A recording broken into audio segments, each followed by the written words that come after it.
guys, I'm Layla. Today we are in Raid Shadow Legends, and we're going to be talking about the lore story for Nell Blackteeth. And hey, look who's back. We got Papa Tez. What's up, Papa Tez? What's up? I'm back again. Back again. Look who's back. hmm Back again. Back again.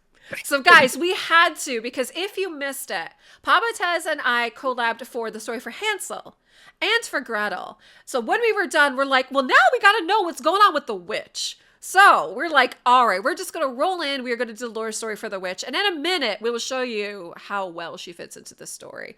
But before that, again, guys, I will have some links down below for Papa Tez for his YouTube and for his Twitch. Make sure you guys check him out, follow him. I know now he's doing all kinds of other like fun gotcha games other than Raid, which is totally cool because I'm sure most of you guys are doing something similar. Mhm.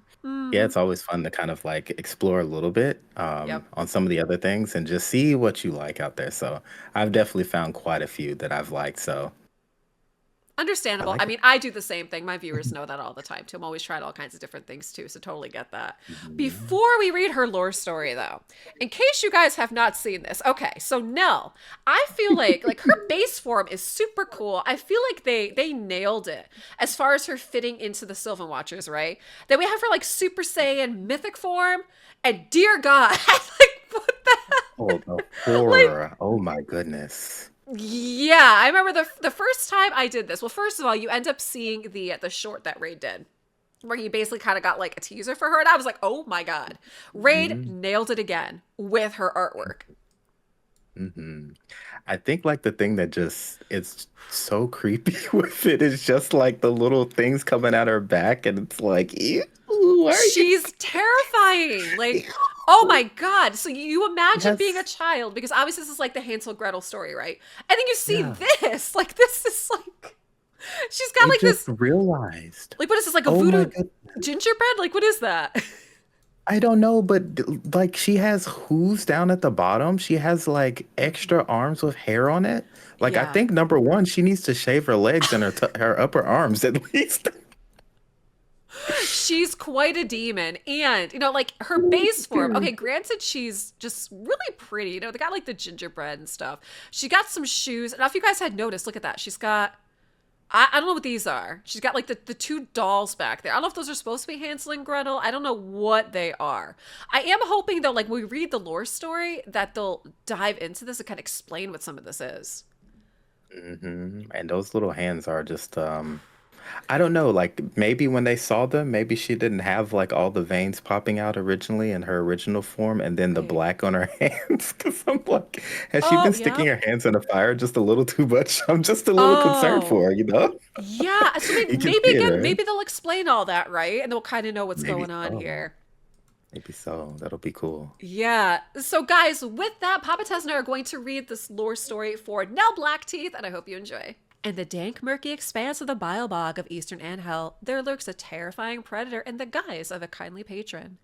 That ghastly being is known as Nell Blackteeth, and a generation of Talarian children are lucky enough to know of the danger she presents.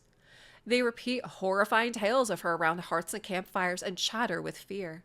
But this is far from the first name she has taken on, for she changes her hunting grounds and identity with every new generation of potential victims to prevent the infamy of her deeds stopping new innocent souls wandering too far into her domain. Nell is, in fact, the Fae, once known among her peers as the Marquise of Young Innocence, a matronly godmother figure who gave gifts and comfort to lost and frightened children who sought out the idyllic cottage where she lived. She was a friend, an ally of Esther's Dreamsong, sharing a spirit of carefree generosity. But when the Sylvan corruption struck, the Marquis of Young Innocence became a warped, vile monstrosity, known to the Fae as the Wretch of Dark Hunger. Throughout the centuries since, Nil has moved from one fringe of civilization to another, vanishing when retribution seemed nigh and reappearing with a new name. The purpose of her endless roving and scheming has always been the same: to capture, butcher, and devour children from any of Talaria's sapient species. Witch hunters and scholars ponder why. To power her shocking transformations and spells? To remain eternally youthful?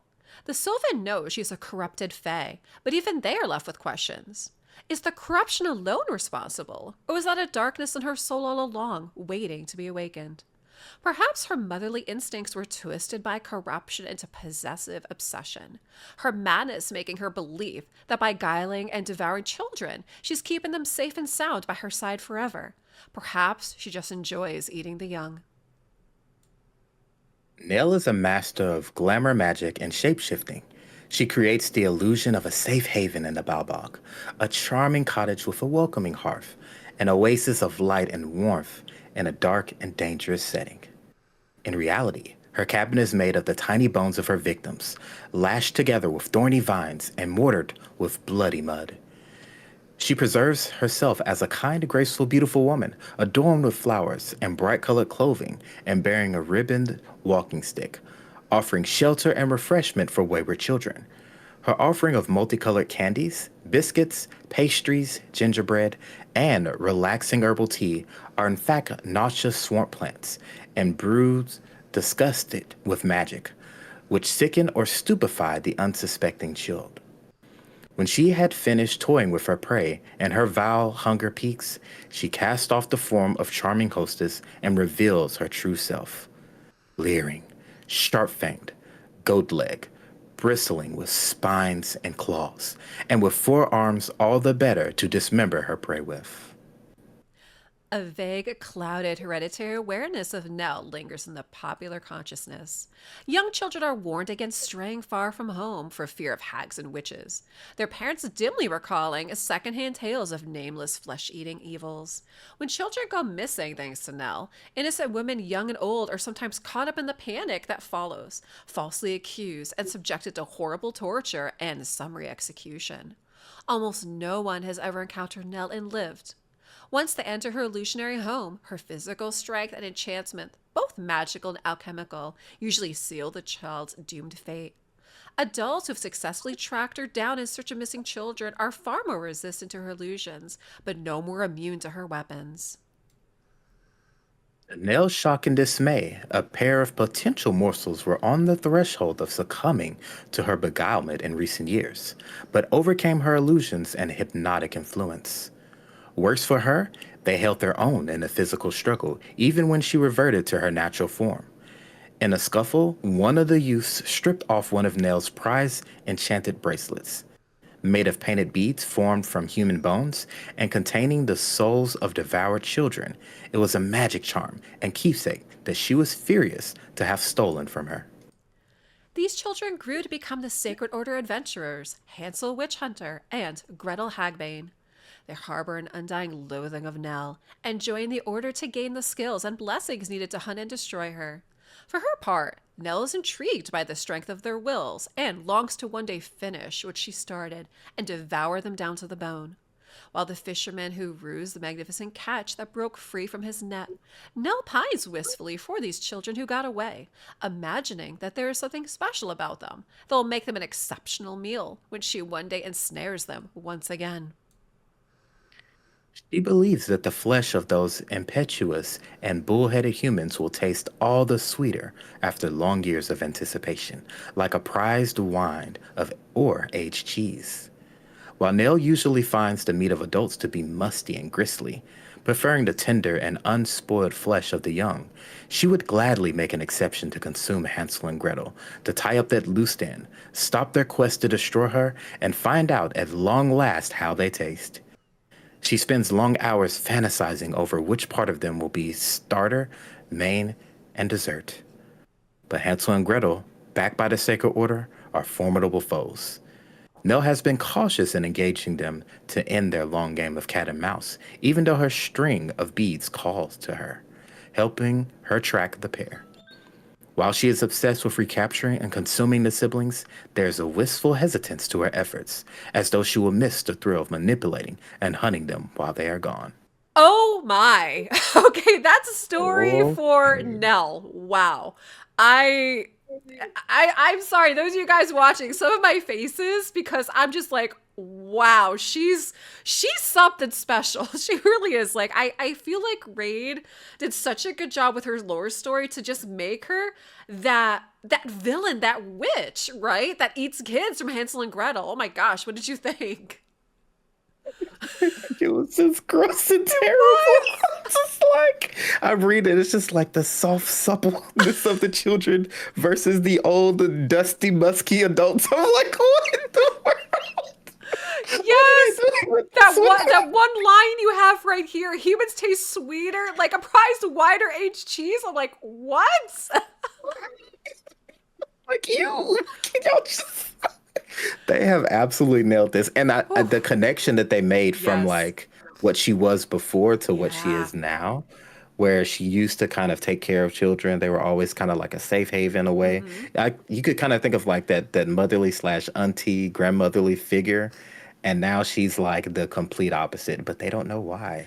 Yeah, that's the thing too. So I love how they tied it back to some of the other Sylvans, like Aoistrad. I thought was cool. Like she was kind of the version of this, but for Easter. Like she came out during Easter time, right? Except she's sweet and kind and good. And so apparently Nell started kind of like that, to your point, sweet and kind and good, and somehow this motherly whatever she's got, that's why they said that they don't know if it's possession or obsession, kind of turns like this twisted whatever it is, but from however she was before, that allows her to kind of play the game to still be like that sweet matronly mother figure, and then lure the kids in. Like it was just very, very well done and very creepy.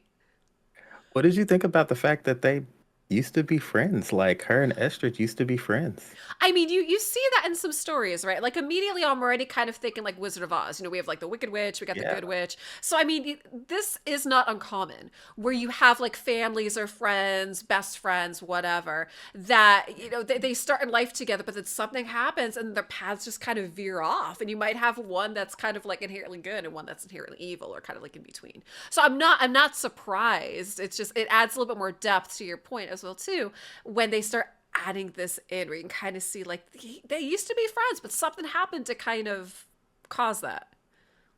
Yeah, and that's to me, it's like to me that'll be kind of cool that if they maybe if they introduce like more campaign stories and Yeah. maybe take a deep dive in what happened during the actual Sylvan corruption, Yeah. what happened to many of the other Sylvan Watchers or different people. That would be pretty cool to see, I would believe. Yeah, I mean, I gotta say, I feel like Raid nailed it with this one. And guys, if you missed the lore stories for Hansel and Gretel, I will have both links down below. Please make sure you check them out. Drop us some comments on what you think. And I feel like it tied really well together. So I'd love to know what you guys think as well too. Yeah, definitely would love to Yeah. see what you all think, and just please don't be her, okay? That's Yeah, that's please all we don't. ask. Don't be her. That's all we ask. Don't do that. Don't do what she does. And guys, again, I will have some links down below for Papa Tez, for his YouTube, for his Twitch. So Papa Tez, what do you got going on? I mean, obviously, we're past Halloween, so hopefully, this is done. But what do you got going on for your weekend?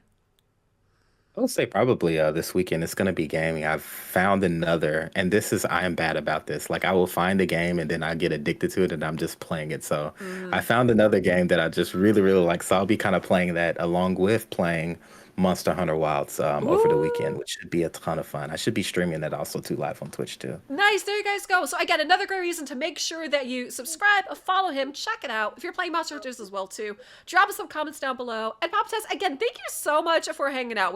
I love how we kind of came full circle with this whole Halloween, whatever you want to call it, like trilogy collection, whatever this is, because we've Hansel, Gretel, and then we ended off with Nell. So thank you for joining me for that.